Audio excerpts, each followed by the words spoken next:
The lawyers who pushed and defended the actions that got Donald Trump impeached are now tasked with keeping the president in office.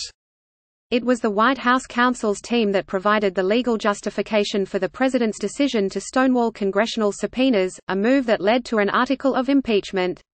And it was Trump's TV bulldog and ostensible personal lawyer, Rudy Giuliani, who nudged on the president's attempts to lean on Ukraine to open politically advantageous investigations, a pressure campaign that led to another article of impeachment. Now, they all have a role to play as they plot their strategy to get Trump acquitted in his upcoming impeachment trial, both within the ornate Senate chamber and on the all-important conservative media circuit. It's a well-worn Trump strategy: act first, lawyer up later. And it has often made his attorneys part of the story when they inevitably get questions about Trump's behavior. The upcoming Senate trial will be no different. In the Senate, White House counsel Pat Cipollone will deliver opening arguments and take the lead. He'll be flanked by two of his deputies, Michael Popera and Patrick Philbin, who will be stationed at the president's defense table ready to pass the Democratic prosecution's arguments and cross-examine any witnesses. Then there's Jay Sekulow, the longest-serving member of the president's personal legal team, who is expected to make his own trial presentation delving into the Ukraine scandal and denouncing any attempts by Democrats to link the president's behavior to Robert Mueller's election interference investigation. Outside the chamber, Giuliani will remain his omnipresent self, whether Trump's in-house legal team likes it or not. Even though the former New York mayor has been sidelined from the actual trial, that's hardly stopped him from brashly defending the president on TV, or stopped Trump from giving his personal lawyer kudos for doing so. Embracing their client's always confident style, the president's lawyers are likewise predicting total victory. "I'm completely convinced, based on the facts and law, we will succeed," Sekulow said in an interview. Not all the details of the strategy are set in stone. Although the trial could begin as soon as the end of this week, Senate leaders have yet to agree on a final structure for the trial, including critical aspects like whether there will be witnesses. As a result, Trump's lawyers are staying flexible. "You've got to be prepared for any contingency," Sekulow said. They do have several items already in motion. A trial brief picking apart the House's case could be formally entered into the record later this week, after House Speaker Nancy Pelosi transmits the articles of impeachment to the Senate. Trump's lawyers aren't saying exactly what will go into the document, but they are pledging during the trial to go point by point in response to the allegations and evidence that House Democrats produced during last year's impeachment probe. "Our defense will address each of the issues and the appropriate facts," Sekulow said. Logistically, the Trump legal team plans to be constantly on the move, shuffling back and forth along Pennsylvania Avenue between Capitol Hill and the White House, where the president will monitor the proceedings and live tweeting his own commentary while in town. Trump does plan to travel during the trial, too, including next week to a global economic summit in Davos, Switzerland, and to campaign rallies later this month in New Jersey and Iowa. Cipollone, Purpura and Sekulow all are also preparing to take part in any cross-examinations, even though Republican leaders have punted a vote on this issue until further along in the process. Each of Trump's attorneys has extensive experience in court hearings and trials, and people who know them warn not to underestimate their effectiveness.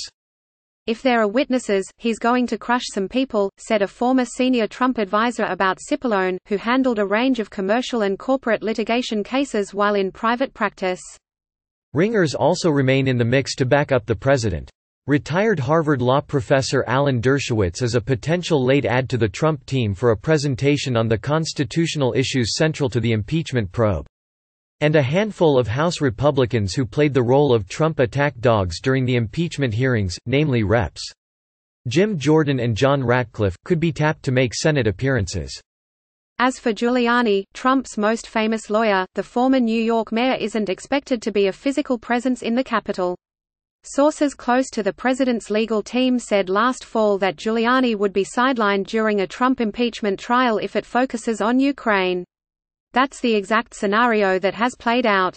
But Giuliani hasn't been sidelined in the media, he's just kept playing the role that he assumed the moment he became a member of the president's legal entourage in April 2018. In the last couple of days, Giuliani published an op-ed in the Daily Caller arguing that the Supreme Court could toss out the House-passed impeachment articles as unconstitutional. He then explained his reasoning in a Fox News appearance Saturday night with Jeannie Pirro that earned a "Thank you Rudy" tweet from Trump himself about 75 minutes after the show aired. Just like in his earlier business career, lawyers have been a central part of the Trump era. Often, they've become part of the story itself. After serving as Donald Trump's all-purpose legal fixer during the 2016 election, Michael Cohen ended up in the legal crosshairs himself. His work for Trump ultimately led to a guilty plea and a 3-year prison sentence for tax fraud and lying about hush money payments to a porn star, crimes that implicated the president. The work that Trump's first White House counsel, Don McGahn, did for the president later made him a witness for Mueller's team as it investigated whether the president illegally tried to thwart the Russia probe. McGahn ended up spending 30 hours meeting with Mueller's investigators. Giuliani, meantime, has hired his own criminal defense attorneys amid federal scrutiny of his business dealings in Ukraine that occurred in parallel with his efforts to gather information for Trump as his lawyer. The key members of the Trump legal team that will be in the spotlight during the impeachment trial represent a blend of the old and new. Sekulow, 63, became a personal attorney for the president in the summer of 2017, not long after Mueller's appointment. A well-known conservative attorney and head of the nonprofit American Center for Law and Justice, Sekulow outlasted many of his contemporaries on the Trump legal team by serving as a prominent public defender of the president on TV and on his own daily radio show. Alongside Giuliani, Sekulow helped lead negotiations with the special counsel's lawyers over an interview with Trump. The duo ultimately secured an obligation to only respond to written questions, while averting a legal fight over a subpoena. Sekulow has also argued a dozen cases before the Supreme Court. He'll fight another round in front of the High Court in March, when the Trump attorney will help defend the president against subpoenas for his financial and tax records. "That's really valuable experience," said Paul McNulty, a former George W. Bush Justice Department Deputy Attorney General who served as a key GOP aide to the House Judiciary Committee during President Bill Clinton's impeachment proceedings.